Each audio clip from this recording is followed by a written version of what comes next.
Festival Aleph de Arte y Ciencia y la Cátedra Extraordinaria Gloria Contreras en Danza y sus vínculos interdisciplinarios de la UNAM les da la más cordial bienvenida a este espacio de diálogo sobre Andreas Vesalius y los cuerpos abiertos, en donde Adriana Dowling y Raiza Pomposo estaremos en diálogo con grandes mujeres, la doctora Jimena González Grandón y nuestra amada Amanda de la Garza, directora del Museo MUAC. Entonces, pues nada, les voy a presentar, les vamos a hablar, Adri y yo, un poco de nuestras queridas invitadas. Les presento a Jimena González Grandón, quien es doctora en Filosofía de las Ciencias Cognitivas por la UNAM. Es investigadora postdoctoral en el Instituto de Filosofía y Ciencias de la Complejidad e investiga la relación entre la vida, la mente y el aprendizaje de las prácticas motoras, utilizando enfoques epistemológicos y metodológicos desde la fenomenología, las ciencias de la complejidad y la filosofía. Desarrolla temas como la emoción desde las ciencias cognitivas en un marco sociocultural, la imaginación desde la corporización y la filosofía de la afectividad y las emociones.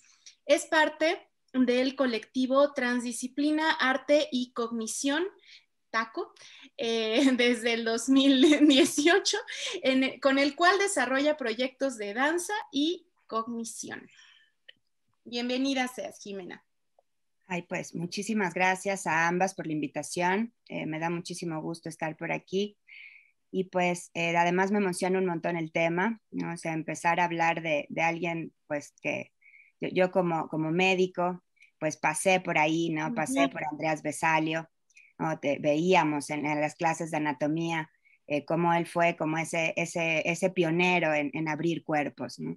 Exactamente, es súper interesante esta aportación que nos vas a dar, este paseo también histórico, médico y complejo. También ya veremos esta parte, ¿no? Adri, adelante, Adri. Bueno, pues les voy a presentar a nuestra querida Amanda de la Garza. Ella es directora general de Artes Visuales y directora del Museo Universitario Arte Contemporáneo de la UNAM, licenciada en Sociología, con una especialidad y maestría en Antropología de la Cultura y pasante de la maestría en Historia del Arte, Estudios Curatoriales de la UNAM. Desde el ámbito institucional, su práctica se ha enfocado en la videoinstalación, la curaduría histórica y las exposiciones de archivo. Ha curado exposiciones de reconocidos artistas como Isaac Julien, José Dávila, Jonas Mekas, entre muchos otros. Así que seas bienvenida, querida Amanda de la Garza. Y bueno, pues vemos que en 1543 Andreas Vesalius escribe Anatomía, bueno, escribe y crea, ¿no? Esta obra de Humani Corporis Fabrica. Cuéntanos un poco, Jimena, por favor, sobre esta obra. Claro que sí. Bueno, yo creo que esta obra es fundamental porque justo cambia mucho la visión que había, ¿no? O sea, tenemos que pensar que Andreas Vesalio es un renacentista, ¿no? que rompe con todos los paradigmas de Galeno, ¿no? Galeno fue un médico fundamental, ¿no? También, ¿no? Creo que hay que pensar siempre, analizar estos personajes históricos en su contexto. Y pues Galeno estuvo toda la Edad Media, ¿no? Predominando cuál era el paradigma de describir los cuerpos. Pero el problema fue que aunque, bueno, Galeno es muy famoso como en los primeros 1 y 2 siglos después de Cristo, ¿no? cuando estaba el pleno auge del Imperio Romano, ¿no? Y de alguna manera lo que hace Galeno es que él también empieza a disectar cuerpos, pero los cuerpos que disecta son de monos. ¿Por qué? Pues porque era completamente anticlerical, ¿no? Abrir un cuerpo humano, ¿no? Entonces, aunque sin duda tenían ciertas similitudes, ¿no? Nos parecemos un montón a los primates, nosotros mismos somos primates, pero pues incluso somos más parecidos a un cerdo, ¿no? Cuando ya abres cuerpos, nuestros cuerpos se parecen más a los de un cerdo que a los de un mono. Entonces, pues por mucho tiempo se tuvo esa idea, imagínense, estamos hablando del siglo I, ¿no? Hasta más o menos 1530, que fue cuando cuando empieza a trabajar Vesalio, ¿no? Entonces, pues por muchísimos siglos, pues se tuvo una idea súper errónea de lo que eran los cuerpos. Besalio, ¿por qué puede abrir cuerpos? Pues porque era médico de reyes, eso también hay que plantearlo. ¿No? Esto era parte de una gran aristocracia académica. Él fue hijo, hijo de su padre también fue médico de reyes.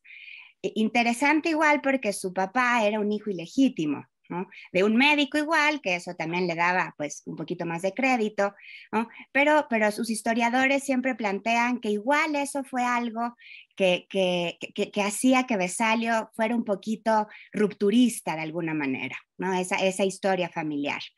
Entonces, pues él tiene esta virtud, ¿no? Fue brutalmente genial, ¿no? Creo que se doctora como a los 24 años, ¿no? Era una persona muy, muy brillante. Entonces, muy pronto empieza a tener acceso a cadáveres, ¿no? Pero pues al ver, aparte imagínense, ¿no? Pues todo el mundo está convencido de que el cuerpo humano es de una manera, ¿no? Y de pronto llega un chamaco a decirte que pues no, ¿no? Que hay toda una nueva manera de ver los cuerpos, que hay nuevos órganos, que hay nuevas formas, ¿no? Entonces esto fue muy importante, ¿no? Fue romper con siglos enteros de confusión. Y creo que algo que también es interesante en lo que hace Vesalio es que él empieza a ser como el sujeto que abre el cuerpo, ¿no? Como que en esa época también, pues, los grandes médicos, ¿no? Como que no podían agarrar un cuerpo, ¿no? Eso lo hacía alguien más, ¿no? Y lo interesante era que Vesalio no, él llegaba y se metía en el cuerpo y le mostraba a sus estudiantes, ¿no? Entonces eso también fue un gran cambio de paradigma, ¿no? El que agarrara el cuerpo, el que él lo tocara, ¿no? Que no necesitara a un asistente para ello. Y creo que eso fundamenta también un momento histórico que era el mecanicismo, o sea, pensemos que esto está también muy cercano a todo lo que hace posteriormente Descartes, ¿no? Estamos hablando como toda esta época en que dejamos de pensar, por un lado, que venimos al mundo a sufrir, ¿no? Se acaba un poquito esta idea del Valle de Lágrimas, empieza a generarse este humanismo, ¿no? Este reconocimiento de la importancia del hombre, ¿no? Del humano como ser, como sujeto agencial que toma decisiones. Entonces el foco empieza a estar en ese hombre en realidad, ¿no? Ahí la verdad es que figuramos poco las mujeres, ¿no? Hasta en el mismo concepto, ¿no? Pero bueno, empieza a ver esta mirada, ¿no? A saber qué es esa cosa que se llama ser humano, ¿no? Y cómo funciona. Y el paradigma que empieza a predominar en ese momento, pues es el mecanicismo, ¿no? Justo pues si vemos en el título de esta gran obra, que son muchísimos volúmenes, ¿no? Que ahorita platicaremos también con Amanda, cómo están llenos también de muchísimo arte, ¿no? Él además era un excelente dibujante, aunque eso pues es raro, ¿no? La verdad, o sea, que además de anatomista, médico, ¿no? Genio, ¿no? Que además pues pudiera representar, ¿no? Pues es todavía más virtudes. Entonces él empieza a representar este cuerpo humano como una fábrica, como una máquina. Entonces, aunque sin duda esto fue genial en ese momento histórico, creo que igual tenemos que nosotros ver que pues ya pasaron más de 500 años de esta edición y cómo ahora también empezamos a ver este nuevo cambio de paradigma, ¿no? Ya agradecemos muchísimo a Vesalio lo que hizo, ¿no? Cómo cambió el mundo, pero ahora también empezamos a ver otro cambio de mundo, ¿no? Ya llega la complejidad, ¿no? Ya llega la teoría de sistemas que plantea Bertalanffy y cómo ya el todo ya no puede ser solamente sus partes, ¿no? Ya vemos que hay procesos emergentes, que hay algo muy lindo que se llama experiencia, ¿no? Que hay algo maravilloso que es la subjetividad y que eso obviamente no lo vamos a encontrar en Vesalio, no vamos a encontrar en ninguno de esos volúmenes que él tuviera un acercamiento a esta idea más sistémica. Él, claro, encuentra el corazón, encuentra los pulmones, se da cuenta que están vinculados de alguna manera, ¿no? Pero todavía no hay este acercamiento a esa completud, ¿no? A pensar estos cuerpos como algo mucho más sistémico, donde tiene relaciones entre todo, ¿no? Y cómo también hay ese cuerpo que se relaciona con el exterior, ¿no? Con el contexto en el que se sitúa, ¿no? ¿Dónde están las emociones, por ejemplo? ¿No? Eso pues era algo que no les interesaba en esa época histórica. Entonces, yo sin duda venero en muchos aspectos el trabajo que hizo Vesalio, pero también considero que en este momento histórico también tenemos que darle otra vuelta de tuerca, ¿no? Y empezar a ver esta nueva complejidad que arribó a esta representación de los cuerpos. Creo que en ese sentido Jimena planteó ya una introducción extraordinaria de un hombre de su época, que sin duda transformó la representación del cuerpo humano y en ese sentido de lo humano también, ¿no? Aparejado, digamos, con un contexto siempre, que es este contexto, digamos, renacentista, en donde hay una transformación cultural muy profunda en términos no nada más de la representación, sino de la concepción del mundo, del universo, por decirlo de alguna manera. Y creo que eso es algo muy importante. Ya Jimena mencionaba este aspecto de la disección de los cuerpos, del cuerpo como una fábrica y como una máquina. Es decir, es a partir, digamos, del estudio anatómico y a través del dibujo, que eso es algo muy interesante, es decir, es a partir de la representación visual, gráfica del dibujo y su precisión, que se logra adentrar al conocimiento del cuerpo humano y a los componentes de ese cuerpo humano, aquello que antes era pensado como algo inviolable, la interioridad del cuerpo humano y de los órganos, digamos, y de la entraña, ¿no? Y en ese sentido, pues sí representa un cambio cultural muy importante, esta forma de entender el cuerpo humano, y como comentaba también en términos del dibujo como esta forma de representar esa realidad, digamos, esa realidad del cuerpo. Con este nivel de precisión, ¿no? Es decir, donde hay un énfasis muy importante en un dibujo que busca ser realista, pero al mismo tiempo también es muy interesante como en todas estas láminas que vemos, tanto el esqueleto, de los huesos, de los diferentes tipos de huesos, por otro lado, de los músculos, de los tendones, digamos, de estas diferentes capas del cuerpo humano, que muchas veces están representados, por un lado, en posturas clásicas, como en posturas casi de las esculturas griegas, ¿no? Digamos, como con ciertos gestos en donde hay una cierta convención que proviene más bien propiamente del arte, ¿no? Del arte clásico, respecto de cómo representar ciertos movimientos del cuerpo. Y eso es algo también muy interesante, como si vemos la historia de la medicina en ese sentido, y en específico de la anatomía y de la representación del cuerpo, sin duda está ligada a la historia, por un lado, del arte y por otro lado también de la técnica. Porque Versalio pudo hacer estas láminas, digamos, a través también del desarrollo tecnológico de estos grabados, digamos, que podían hacerse, ¿no? No era como un dibujo al carbón, digamos, al lápiz propiamente, ¿no? Y en ese sentido, creo que pues es muy interesante cómo se combinan estos dos aspectos que no están en absoluto desligados y que hablan precisamente de este cambio de paradigma del que ya hablaba Jimena.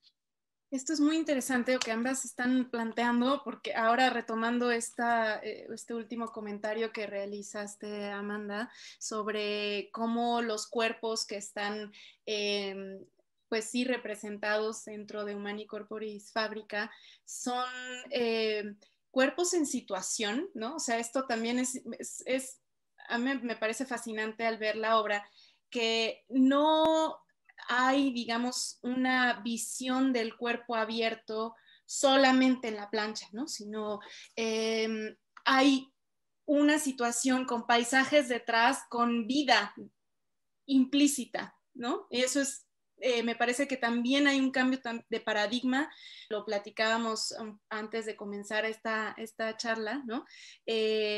Tú misma lo mencionabas, Amanda, hay un cambio de paradigma también en cuanto al cuerpo vivo al cuerpo muerto, que finalmente sigue en organicidad, ¿no? O sea, el cadáver sigue siendo parte del proceso de la vida misma, ¿no? Entonces es muy interesante porque claro que también hay una visión de mundo, hay una visión política, ¿no?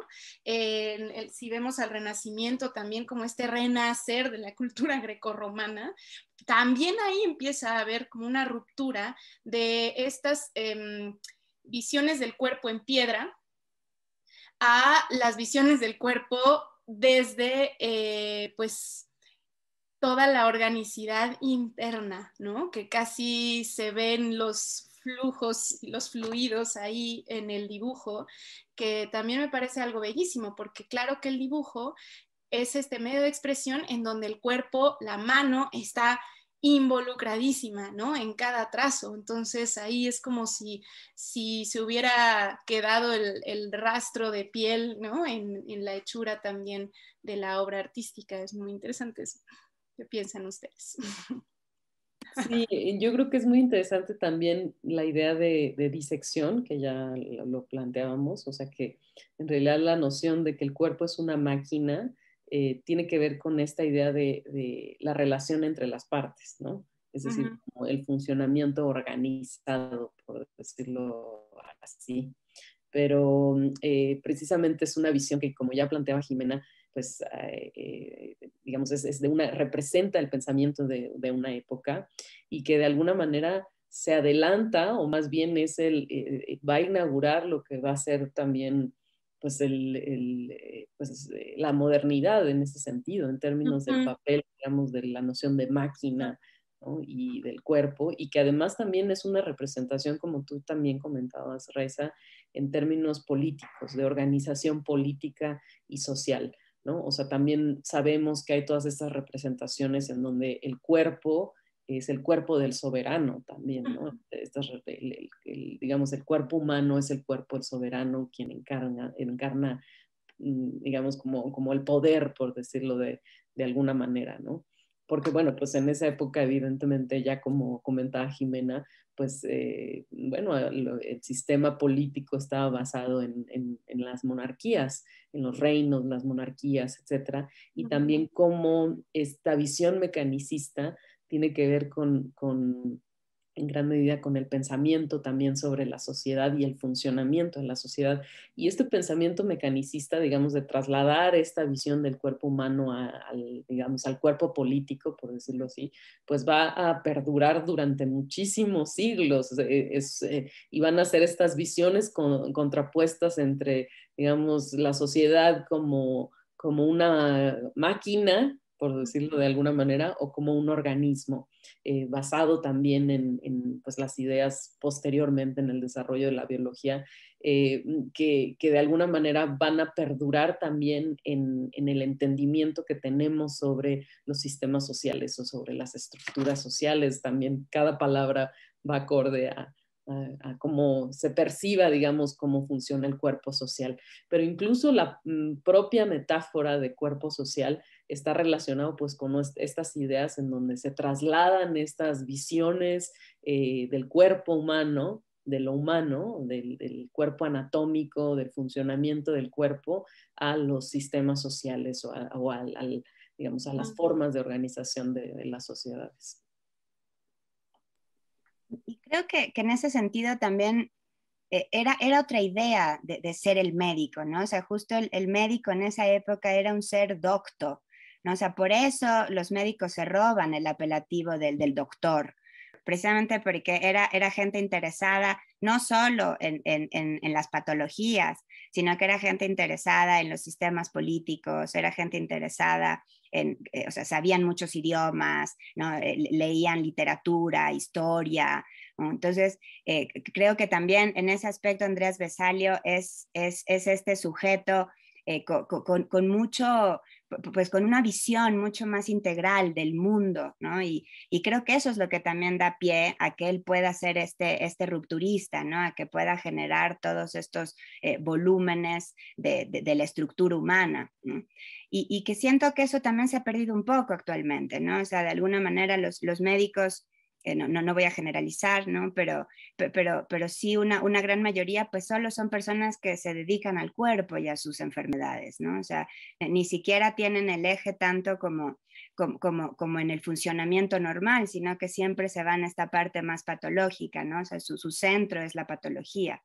Y en ese aspecto creo que como los cadáveres que podía disectar Vesalio, pues solían ser cadáveres sanos de alguna manera, ¿no? O sea, obviamente eran de convictos, ¿no? Los cadáveres pues, que nadie reclamaba, ¿no? Que estaban ahí y que él al estar tan conectado, ¿no? pues los podía traer acá, ¿no? Porque creo que igual ese es un tema interesante, ¿no? O sea, cómo también nuestra historia de la medicina, y no sé si la historia del arte también, pero igual está llena de esta aristocracia, ¿no? Del conocimiento, ¿no? O sea, cómo también, pues de quienes nos enteramos, pues es de estos, pues de esta gente que ha tenido una situación un poquito más privilegiada, ¿no? Y que es el conocimiento que nos llega. Y creo que en ese sentido también Andrés Vesalio tenía un poco ese juego, ¿no? Tenía una forma lúdica, ¿no? Como dicen ustedes, como dice Amanda, como dice Raiza, ¿no? Tenía esta parte creativa, ¿no?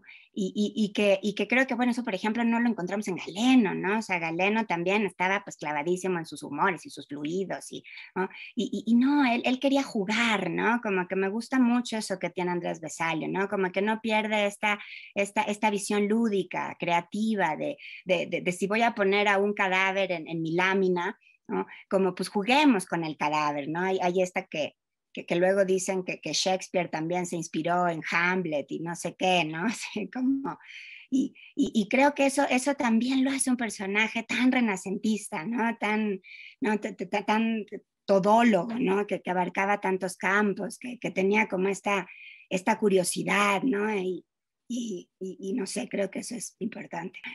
Esa lámina de la que hablas, Jimena, es impresionante, ¿no?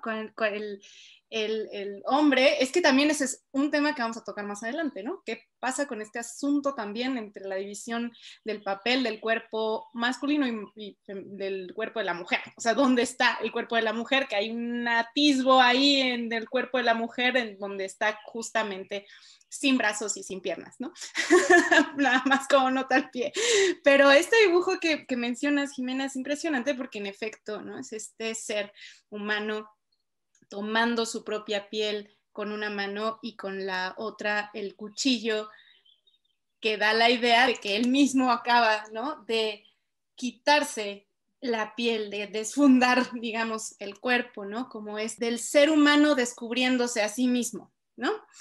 Que es un poco, a mí me parece como esa actitud rebelde que se plantea, y lo dijiste hace un momento también, Jimena, en el Renacimiento, del el ser humano siendo capaz también de sostener su propio conocimiento, ¿no?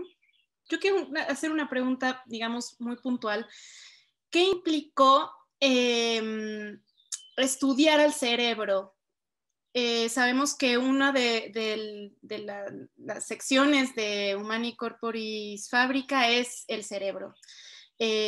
Incluso da instrucciones justamente, ¿no? De cómo abrir el cráneo, de cómo hacer los cortes precisos para poder ir descubriendo poco a poco, parte a parte, el cerebro, que sabemos que filosóficamente, evidentemente también médicamente, pero en el ámbito de la filosofía, después de lo que viene a ser la fenomenología, tuvo también una repercusión muy importante. Entonces, cuéntenos un poco qué implica para ustedes. Yo creo que eso es muy, muy importante porque es justo estas rupturas paradigmáticas, o sea, como que dónde está la conciencia, ¿no? La búsqueda por este asiento de la conciencia, pues ha sido una pregunta, pues yo creo que existe desde que el ser humano existe, ¿no? O sea, ¿dónde, no? Ya que me doy cuenta que soy consciente de mí mismo, pues hay que encontrar, ¿no? Hay que encontrar ese asiento, hay que localizar ese lugar anatómico donde está. Entonces, por mucho tiempo se creyó que estaba en el corazón, ¿no? Y de pronto, pues no, se empieza a pensar que no, que quizá no está en el corazón. Incluso hay escritos, ¿no? Cuando salimos un poquito de pues de esta frontera que nos implica el etnocentrismo, ¿no? Cuando nos vamos un poco al oriente o volteamos a ver otros textos, nos damos cuenta que también el hígado, por ejemplo, ha tenido un lugar en este asiento de la conciencia. Entonces, de pronto empezar a pensar, ¿no? Que nuestro pensamiento, que nuestra cognición, ¿no? Está en esta cosa tan interesante que es el cerebro, ¿no? Tiene mucho que ver con Vesalio, ¿no? Porque además algo que hace Vesalio es que al hacer estas disecciones tan detalladas, se da cuenta como de la cantidad de ramificaciones que tiene el cerebro, ¿no? O sea, la cantidad de metabolismo que necesita, ¿no? O sea, como que siempre tenemos que pensar en que nosotros, los primates humanos, somos tan diferentes a los otros porque evolutivamente tenemos más o menos un 20%, o sea, de todo nuestro metabolismo, utilizamos un 20% solo para esta cosa que está acá arriba, ¿no? O sea, nuestro sistema nervioso central es tremendamente costoso. Pensemos que, por ejemplo, el primate que nos queda más cerca, que son los bonobos, los gorilas, pues ellos utilizan el 8% en su sistema nervioso central. Entonces vean la gran diferencia, que pues es quizá lo que nos lleva pues justo a tener esta autoconciencia que nos diferencia tanto de otros organismos, ¿no? Por lo que creemos, ¿no? También ese es otro debate muy interesante. Pero creo que algo muy lindo que hace Vesalio es eso, ¿no? O sea, al hacer esta disección tan profunda de ese tejido, además, que piensen que el cerebro es algo súper gelatinoso, ¿no? Es algo bien difícil, ¿no? O sea, cuando uno carga un cerebro, o sea, se te resbala, ¿no? Entonces, la minuciosidad, ¿no? O sea, que tienes que tener el detalle para ir encontrando todos esos nervios, esos vasos sanguíneos que están acá arriba, ¿no? También fue lo que dio pauta de ese reconocimiento que tenemos de la importancia que tiene nuestro sistema nervioso central, ¿no? Y él sí llegó a pensar en que ahí estaba nuestra conciencia, ¿no? Él sí llegó a pensar que la experiencia subjetiva humana podía tener su asiento ahí arriba, ¿no? Algo que se cuenta, que yo no sé si es una leyenda renacentista o no, pero se dice que él, por ejemplo, le gustaba mucho dejar la médula espinal, ¿no? O sea, que el cerebro está unido con esta cola enorme que es nuestra médula espinal, y que a él sí le parecía muy importante que si íbamos a disectar un cerebro, pues también siempre tenía que estar acompañado de esta médula. Y que tiempo después, ¿no? Los anatomistas que le siguieron, los neuroanatomistas, pues se les hacía un poquito incómoda esa médula espinal. Entonces la cortaron. Y ahí cortaron al cuerpo, ¿no? O sea, porque esa maravillosa médula espinal lo que hace es comunicarnos con el cuerpo, ¿no? Dar de alguna manera la evidencia científica, anatómica o empírica de que el cerebro está completamente conectado con nuestro cuerpo. Y eso sí lo dejó muy claro Vesalio, ¿no? Y eso a mí me gusta mucho porque siento que él era de alguna manera una suerte de monista, ¿no? El que creía justo eso, ¿no? O sea, que no podíamos estar separando a la mente del cuerpo, que no podíamos creer que el cerebro estaba alejado de nuestro cuerpo, ¿no? Y que pues lamentablemente esa idea como que se emborronó también durante varios siglos, incluso hasta ahora, ¿no? Hasta ahora seguimos algunos tratando de pegar este cerebrote con el cuerpo, ¿no? Como que seguimos sin creer que nuestro cuerpo es el que también toma decisiones, ¿no? O sea, nunca como un pulpo, ¿no? El pulpo sí genuinamente tiene como cerebritos en sus tentáculos, nosotros no. Nosotros sí necesitamos el relevo con nuestro cerebro, pero sí me da esa impresión, ¿no? De que Vesalio sí apostaba un poquito más por una idea más monista de nuestra conciencia. Sí, yo creo que, digamos, complementando ya algunas de las ideas que plantea Jimena, que creo que es fundamental también esta noción de en dónde reside la conciencia, ¿no? Que pues es toda la discusión de Descartes al respecto, digamos, de dónde está esta conciencia racional, por decirlo de alguna manera. Y creo que regresando, digamos, a esta relación con el arte, también pues la famosa representación de Da Vinci en términos, digamos, de lo que significaba el cuerpo humano, ¿no? El hombre de Vitruvio, que es este hombre con los brazos extendidos, que es el hombre que es el universo, digamos, o el centro del universo, que ese es el cambio de paradigma, digamos, más importante de la Edad Media al Renacimiento, poniéndolo en términos muy simples o demasiado, digamos, simplificados. Y en ese sentido también la relación con entre arte y ciencia a partir también de las matemáticas, es decir, las proporciones del cuerpo humano, ¿no? Que fueron todas estas descripciones con una precisión extraordinaria que hizo Da Vinci, que si bien él no trabajaba a partir de cuerpos disectados, digamos que sí hay, digamos, esta relación como de investigación milimétrica sobre el cuerpo, sobre la anatomía. En ese sentido, Da Vinci también hizo aportaciones importantes a la anatomía en este estudio exhaustivo de la forma del cuerpo humano, del movimiento del cuerpo humano,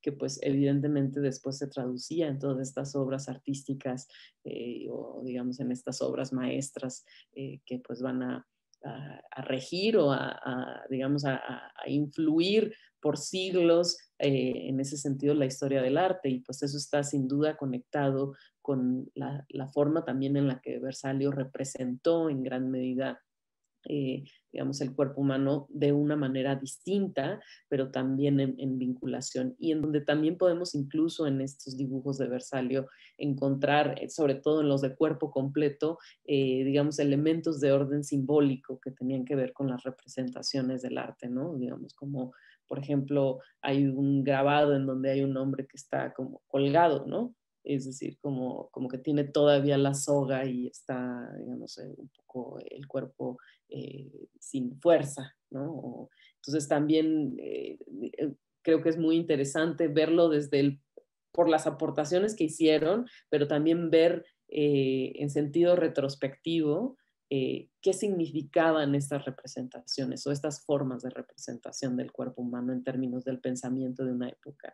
Y ahorita en la conversación me acordé mucho que un libro, digamos, que para mí fue fundamental cuando fui estudiante en la universidad, es un libro de Luis Villoro que se llama, a ver, les voy a decir el título exacto para no equivocarme: El pensamiento moderno, filosofía del Renacimiento, que fue para mí un libro clave para entender justamente este cambio de visión del mundo y de paradigma que representó el Renacimiento, pues del cual forma parte sin duda Versalio, así como Da Vinci y digamos, y muchos otros hombres que justamente, digamos, la característica principal del Renacimiento tiene que ver con la noción de esta universalidad del hombre es el centro del mundo, ¿no? De esta explosión, digamos, de las artes, de la investigación científica en ese sentido, ¿no? Del conocimiento,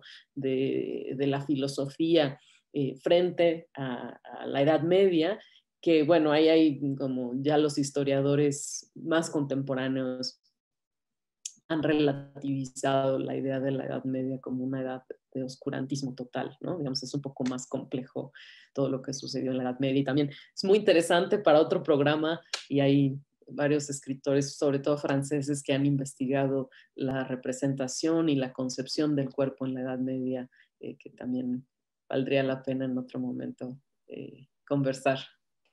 Justamente creo que Amanda ha mencionado un punto bien interesante, es la centralidad del cuerpo y del ser humano en el Renacimiento, ¿no? Pensando en este contexto del humanismo que emergía en este contexto histórico, y que también tiene mucho que ver con lo que mencionó Jimena hace un momento de la autoconciencia, porque a partir de una representación visual también se gesta un cambio de paradigma respecto a la conciencia y respecto al cuerpo.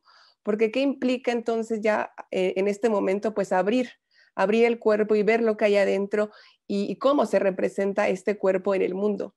Porque sin duda al abrir estos cuerpos, accedemos visualmente, ¿no? Por supuesto, a aquellos lugares a los que no tenemos ni idea cómo son, ¿no? Y que eso cambia completamente también cuál es la forma en la que nos comprendemos como seres en el mundo, y cuál es nuestro lugar en el mundo, y que hay otros modos de interactuar en este sistema fábrica, también llamado cuerpo, ¿no? Ahí por Versalio, ¿no? Entonces, también en este sentido, la importancia del arte para conocer otras maneras del cuerpo, o sea, sobre todo en el aspecto visual, ¿no? que siempre ha estado históricamente pues muy de la mano, no solamente en cuestiones médicas o anatómicas, sino biológicas, digamos, ¿no? Siempre el arte o el artista, más en concreto, es quien hace estas representaciones y Vesalio pues formó, ¿no? Es esta figura que tiene estas dos partes, porque al final en sus dibujos claramente hay una técnica muy, pues muy clara, o sea, hay una maestría ahí misma en el dibujo. Y que también quizá sería bueno que habláramos de cómo ya después de Vesalio se empieza también a desvincular, algo que ya mencionó Jimena en algún momento, ¿no? La relación entre el médico que investiga y por un lado y el artista que se encarga a lo mejor de ilustrar, por ejemplo, ¿no? Las representaciones visuales, y cuando también, ¿no?, entra la tecnología, pues hay otro modo de percibir este cuerpo. ¿Qué tan vinculado o desvinculado podríamos hablar ya posteriori de Vesalio? Pues yo creo que justo esto es muy, muy importante, ¿no? O sea, porque aunque, por ejemplo, él sin duda en estas disecciones que hace del cerebro encuentra cosas que antes no se habían encontrado, ¿no? Por ejemplo, encuentra los ventrículos, ¿no? Que son como donde va el líquido cefalorraquídeo. Eso como que no se tenía tan claro, ¿no? Y él, por ejemplo, llega y piensa que esa es la manera en cómo funciona el cerebro, ¿no? O sea, en esa época todavía no se pensaba en las neuronas, ni en las dendritas, ni en las axones, ¿no? La sustancia gris, la sustancia blanca, pues eran cosas que aún no existían en la nomenclatura de los cuerpos, ¿no? Pero creo que ese es un buen ejemplo porque ahí sí seguía Galeno, ¿no? Ahí sí creían que había una teoría hidráulica, ¿no? O sea, justo que éramos máquinas otra vez, ¿no? Entonces, sí, por un lado, creo que algo muy lindo de este momento histórico es que Andrés Vesalio trabajaba con artistas, ¿no? Ya lo mencionaba un poco al principio Raiza, o sea, su taller no solamente era un taller de anatomistas, ¿no? Era un taller de artistas, en donde pues todos estaban ahí como un gremio unido y transdisciplinario, ¿no? Y que eso, bueno, obviamente se ha perdido completamente, ¿no? O sea, yo creo que ahora en el momento actual, pues somos varios los que estamos tratando de abogar por una genuina transdisciplina, ¿no?, en donde pues justamente arte y ciencia se pongan a dialogar. Entonces, creo que por un lado hay cosas que sí la ciencia y la evidencia empírica y experimental pues nos han hecho ver, pues yo no diría los errores de Vesalio, ¿no? Porque creo que no, creo que otra vez estamos dentro de un contexto histórico de ideas y de ideologías y de idiosincrasias, ¿no? Entonces, creo que pues sí, o sea, tampoco es que puedas ver cosas que pues aún ni siquiera están descubiertas, ¿no? Creo que es muy difícil generar innovación tras innovación, ¿no? El contexto te aplasta, ¿no? Pero creo que por un lado a él sí le faltó toda esta cosa que tenemos ahora, ¿no? Todas estas nuevas herramientas. También hay que pensar en la tecnología que había en esa época, ¿no? Era completamente distinta a la que tenemos ahora. O sea, ahora podemos tener tremendos mapas de nuestro sistema nervioso central, pues porque tenemos resonancias magnéticas, ¿no? Tomografías, ¿no? Entonces, pues eso obviamente nos dio una visión completamente distinta, ¿no? Ramón y Cajal pues empieza a encontrar estas neuronas porque tenía un microscopio, pero él también tenía como toda esta parte artística, ¿no? Otra vez era alguien que representaba lo que veía, o que confiaba en la representación artística, ¿no? Y por un lado creo que eso sí se ha perdido y a mí me encantaría como que eso se retomara más, ¿no? O sea, darnos cuenta que el cuerpo, ¿no?, tiene mucho que decir, no solo en la palabra de los anatomistas y de los fisiólogos y de los médicos, sino pues no sé, pues, de los expertos del cuerpo, como son pues las bailarinas, ¿no?, como son los deportistas, ¿no? Entonces, cómo esa voz también se ha quedado callada actualmente, ¿no?, con toda esta importancia que le damos a la ciencia médica, ¿no? Y por otro lado, creo que igual también pues hay que reconocer que pues sí hay un cambio de paradigma en cuanto al funcionamiento, ¿no? Es algo muy lindo que también hizo Vesalio, es que el cerebro, él lo puso con los sentidos, ¿no? Entonces, eso también es algo que nos ayudó mucho ahora, o sea, saber que el sistema nervioso central pues está completamente comunicado con ese sentir que tenemos, ¿no? Con nuestros ojos, con nuestro gusto, con nuestro olfato, ¿no? Y cómo ahora pues también podemos seguir acarreando esa idea de nuestra autoconciencia con el sentir, ¿no?, con el percibir, ¿no? Y eso es lo que genera ahora esta autoconciencia. O sea, a mí me da la impresión que Vesalio sí dio la puerta para la subjetividad, ¿no?, para esa subjetividad corporal, ¿no? Que no la cerró, bueno, además se murió súper joven, ¿no? Pues, bueno, en esa época también la gente se moría más o menos así, ¿no? Pero creo que eso, o sea, también hay que verlo como eso, que también a mí me da la impresión que dio esa pauta para la entrada del sentir corporal. Y creo que Jimena ha mencionado algo muy, muy importante, digamos, precisamente en este cambio de paradigma, que es también, digamos, ¿quiénes producen conocimiento? Y más sobre el cuerpo, ¿no? ¿Quiénes son los que producen conocimiento? Y en ese sentido, en la jerarquía del saber, ¿no? La medicina, digamos, sobre todo la medicina occidental, es quien produjo el conocimiento del cuerpo, ¿no? O la ciencia.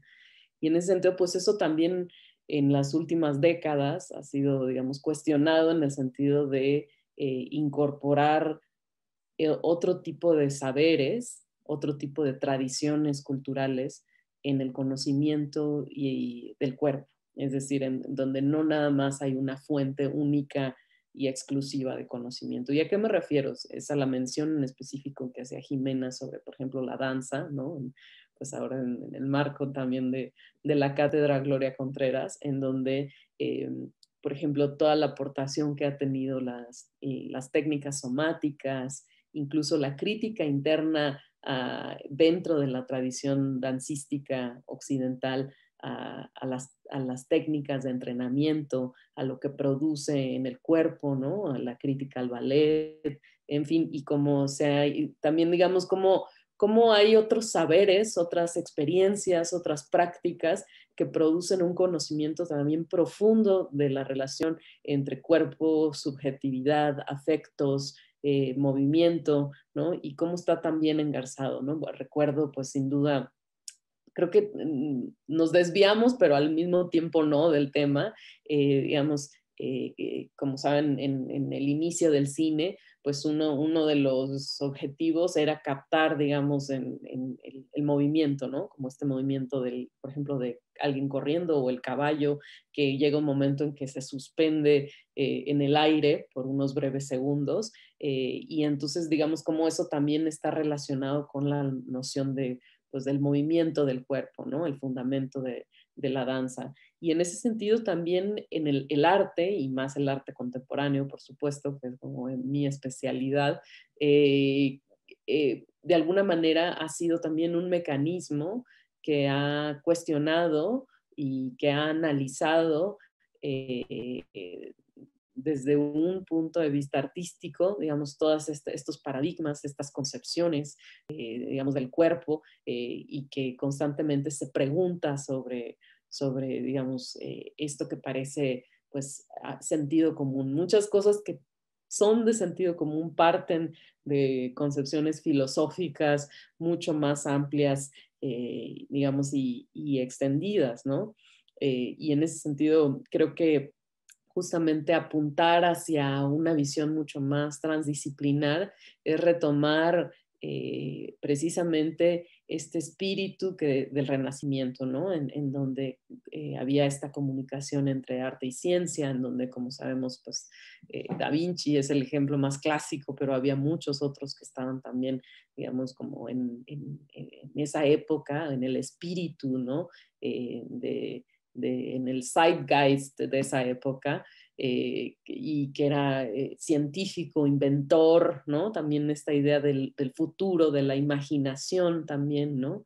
Y algo que también mencionaba Jimena respecto del cerebro, yo pues evidentemente no conozco la parte pues científica, digamos pues muy a grandes rasgos, pero creo que también habla de otro aspecto filosófico que va a transformarse después a lo largo de los siglos, que tiene que ver con, pues, digamos, con lo empírico, ¿no? ¿Cómo podemos conocer aquello que no es directamente observable al sentido, digamos, a los sentidos, a los ojos, a los oídos, incluso digamos, a la mente, a la razón, por decirlo de alguna manera?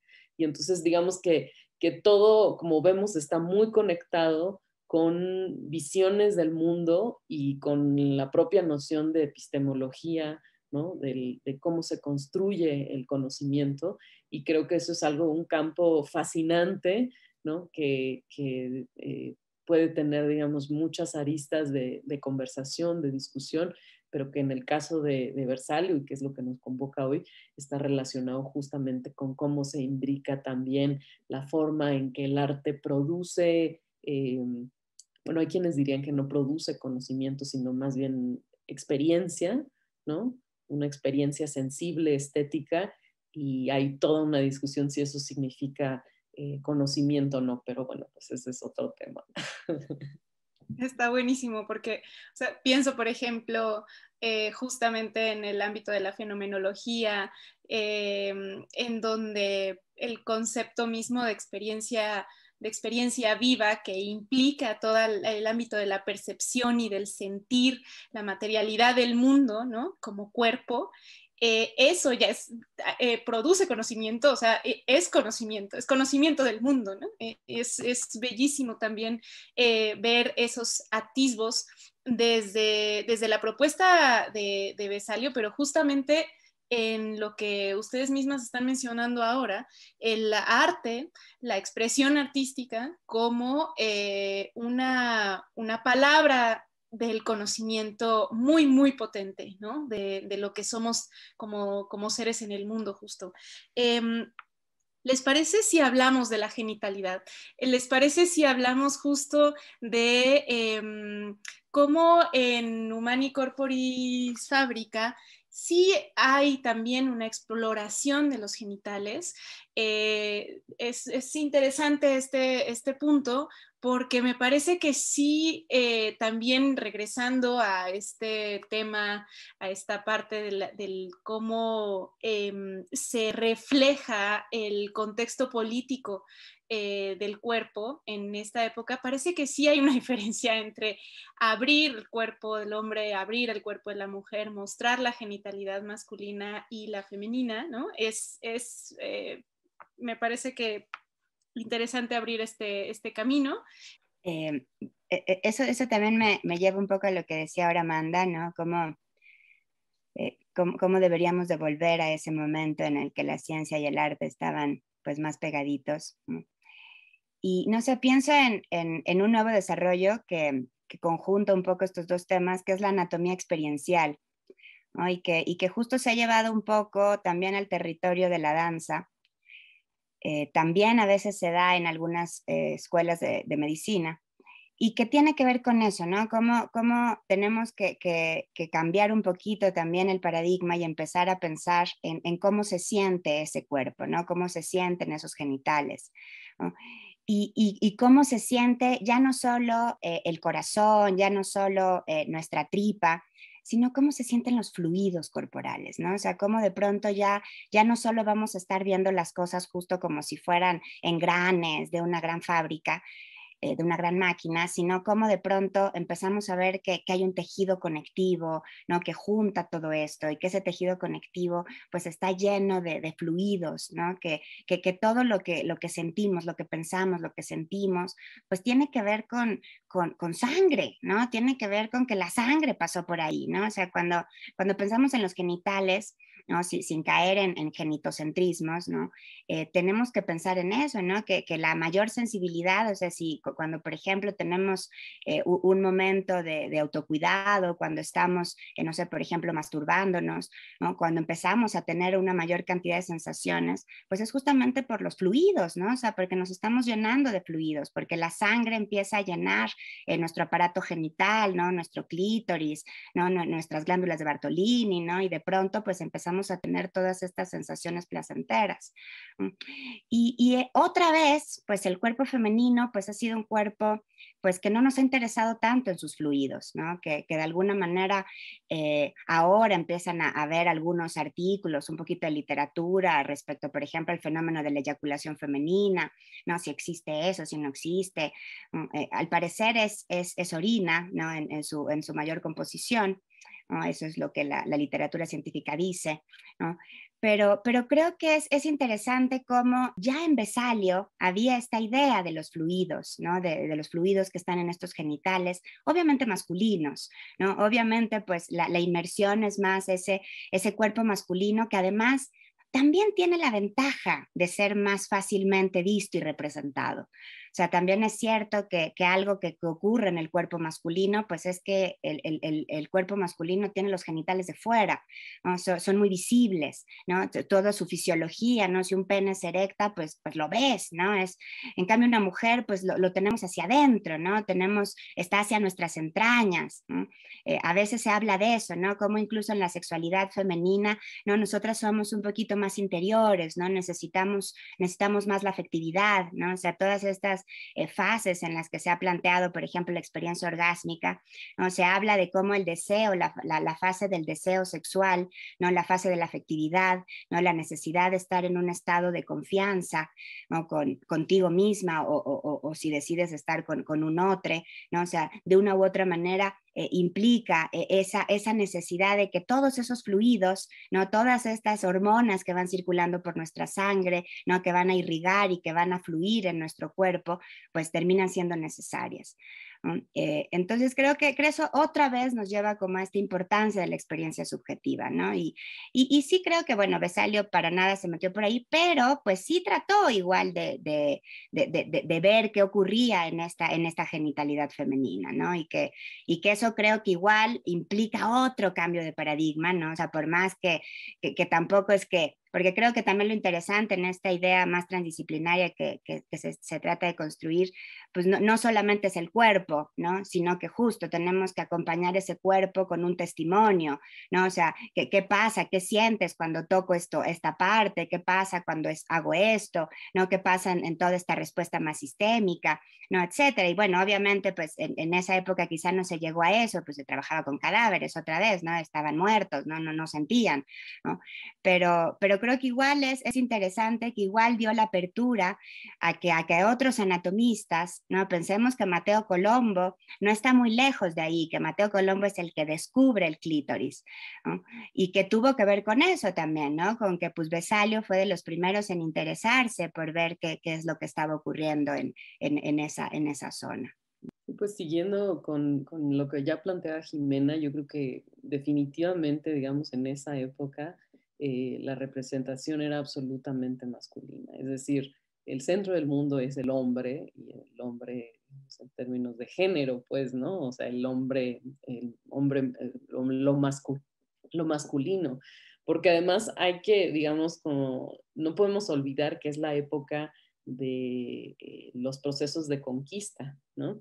Es decir, digamos, en el siglo XVI, ¿no? Y en ese sentido, son, digamos, estas empresas de conquista de otros territorios, de otros cuerpos, que también están, digamos, vinculados a estas representaciones. Es decir, también los procesos de conquista arrojaron a través de las representaciones de dibujo, etcétera, todo eso, la visión del otro, ¿no? Que creo que es algo muy importante. Y en ese sentido, pues no puedo dejar de pensar en la Venus de Otentote, que pues esta esclava, ¿no? Que fue exhibida, prostituida y dibujada, también estudiada anatómicamente como parte, digamos, bueno, ahora hay una película y todo, digamos, pero digamos que sí representa también, digamos, el vínculo entre este desarrollo, por un lado, humanista, pero también vinculado a los procesos de conquista y de acumulación capitalista, también hay que decirlo, ¿no? La modernidad es también ese proceso de acumulación capitalista que no tiene que ver exclusivamente con la revolución industrial, pero en donde también aparece, digamos, como un elemento muy importante la forma en que fueron vistos, apropiados los cuerpos de las mujeres en todos estos procesos y representados en ese sentido, ¿no? En esas ilustraciones del cuerpo de la Venus de Otentote digamos, con estos glúteos, ¿no?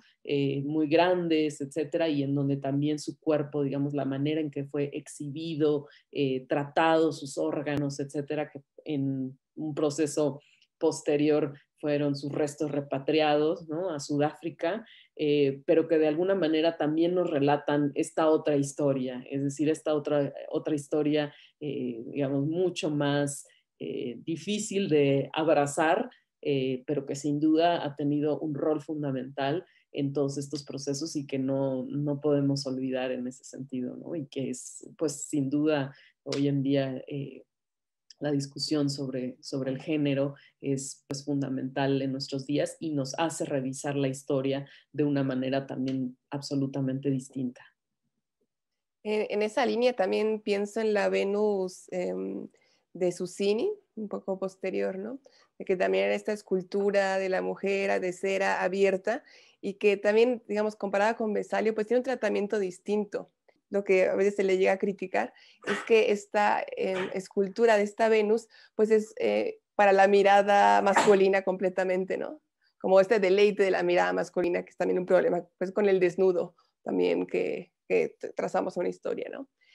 Pero bueno, en ese sentido creo que hemos tenido una serie de discusiones y comentarios muy, muy enriquecedores respecto a Vesalius y que también nos hablan pues de las posibilidades de representación y de investigación y de generar conocimiento del cuerpo y en un sentido no solo del cuerpo en términos anatómicos o químicos, sino también de la propia experiencia de la corporeidad, ¿no? Y como también, pues ya lo mencionaba Jimena, ¿no? Vesalius abre esta puerta de algún modo, pues para empezar a indagar en este cuerpo, ¿no? Quizá es un poco natural empezar a indagar en este cuerpo, pues desde su carcasa y desde ahí irlo abriendo hasta ir llegando, pues ya también hacia otros mundos y otros aspectos como las opciones, la subjetividad, en fin, ¿no? Y que todo ello está comprendido en esta corporeidad, ¿no? Entonces, pues creo que ha sido muy interesante tener estas visiones de lo médico, lo artístico y que se interrelacionan, ¿no? Con el cuerpo social, lo decía Amanda, con lo político y que creo que ha sido muy, muy enriquecedor para entender también una visión actualizada y reactualizada de los dibujos de Vesalius. Les agradecemos muchísimo, muchísimo. Sabemos que es un tema muy, muy grande, que en efecto ya lo vimos ahora, lo escucharon en este instante, como en efecto hay muchas ramas, muchas aristas, pero les agradecemos que las hayan puesto aquí en palabra, que hayan generado también, digamos, esta puerta o estas diversas puertas que el cuerpo per se da en su complejidad, sin minimizar ningún aspecto de la corporeidad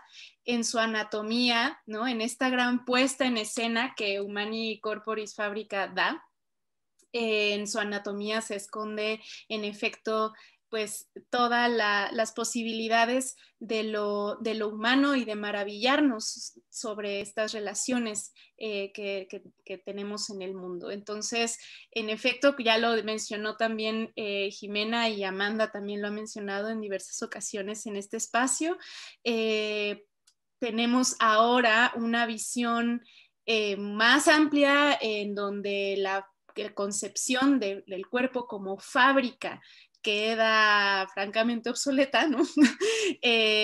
Pero claro que se abrió un gran umbral, una gran puerta para cambiar paradigmas.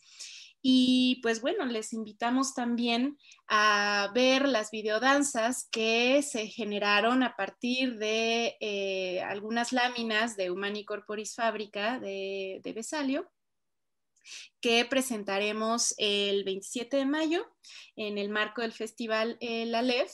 Y pues justamente la danza provocando este movimiento extraordinario del cuerpo a partir de esos movimientos en la interioridad del cuerpo que da Vesalio. Entonces les invitamos a que nos acompañen también en ello y gracias Amanda, gracias Jimena por este gran espacio que ustedes generaron. Gracias. Muchas gracias.